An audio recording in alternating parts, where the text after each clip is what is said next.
Accident हो जाए, भगवान जाने कैसे। लेकिन ये तो संजू की बाहों में उठकर घर के अंदर चली गई है। मैं लेकर आती हूँ। पार्वती, पार्वती, मेरा मतलब क्या? एक सवाल है जिसका जवाब चाहिए मुझे। ये कोई टाइम ही सवाल पूछने का? जब देखो एक नया सवाल लेके खड़ी हो जाती हो। जल्दी पूछो जो पूछना है, टाइम नहीं मेरे पास। तुम्हारी नजरों में मेरी कोई वैल्यू है या नहीं?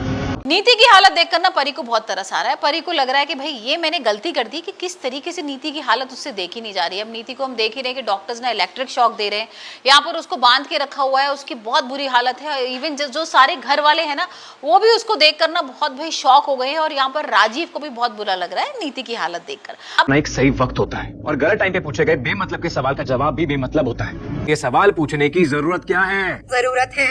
तुम अच्छे से जानते हो ना ये सब उस परी के चक्करों में हो रहा है। Parvati, Parvati Singhania, she is not परी। ओके फाइन, पार्वती सिंघानिया खुश, बट इसी पार्वती ने मुझे अनस्टेबल प्रूव करने की कोशिश की। मुझे इलेक्ट्रिक शॉक्स लगाए गए संजू।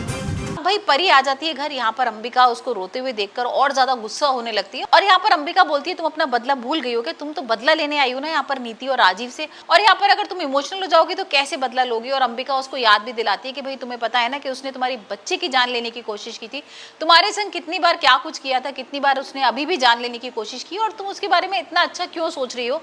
ने कहा तुमने वही किया जिस डॉक्टर को उसने सजेस्ट किया, तुमने उसे बुला लिया। एक बार भी अपने लेवल पर ये चेक करने की कोशिश भी की कि जो डॉक्टर वो सो कॉल्ड पार्वती तुम्हें सजेस्ट कर रही है, जो साइकियाट्रिस्ट इस घर में बुला रही है, वो मुझे सच में ट्रीट करने आ रही है या फिर मुझे मेंटल प्रूफ करने आ रही है?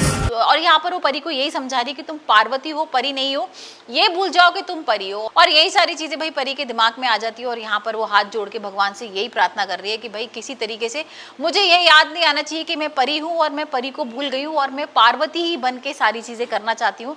या भगवान से वो बोल रही है कि मुझे इतनी ताकत दो कि भाई मैं इन लोगों से बदला ले पाऊँ। और वहीं हम दूसरी तरफ देख रहे हैं कि दिलजीत ना भाई कामयाब हो गया है बबली से शादी करने के लिए, क्योंकि यहाँ पर बबली और उसकी माँ आते हैं हॉस्पिटल नीति को देखने के लिए, और अचानक से कार आ जाती है, और अब यहाँ पर बबली की और परी की माँ होती है सामने, तो अचानक से दिलजीत आता है और बचा लेता है। अब जो परी की माँ है वो बहुत खुश हो जाती है और दिलजीत को बहुत थैंक यू भी बोलती थी कि तुमने मेरी जान बचाई है। और भाई ये सारी चीजें सोच कर ना दिलजीत को लग रहा है कि अब तो बबली से शादी करना तय है, और ये लोग भाई मेरी शादी कराई देंगे। और हमने देख ही लिया है, नया प्रोमो आया ही है कि किस तरीके से यहाँ पर उसकी सगाई भी हो गई, और यहाँ पर नीति ना उसको मिठाई खिलाते हुए कह रही है कि या तो तुम एक काम करो, या तो बबली की जान तुम दाव पे लगाओ, या फिर सच बता दो राजीव को कि तुम परी हो। तो देखते हैं आने वाले एपिसोड में क्या होता है, परी किस तरीके से बबली को बचाएगी और या फिर राजीव को बताएगी पूरा सच।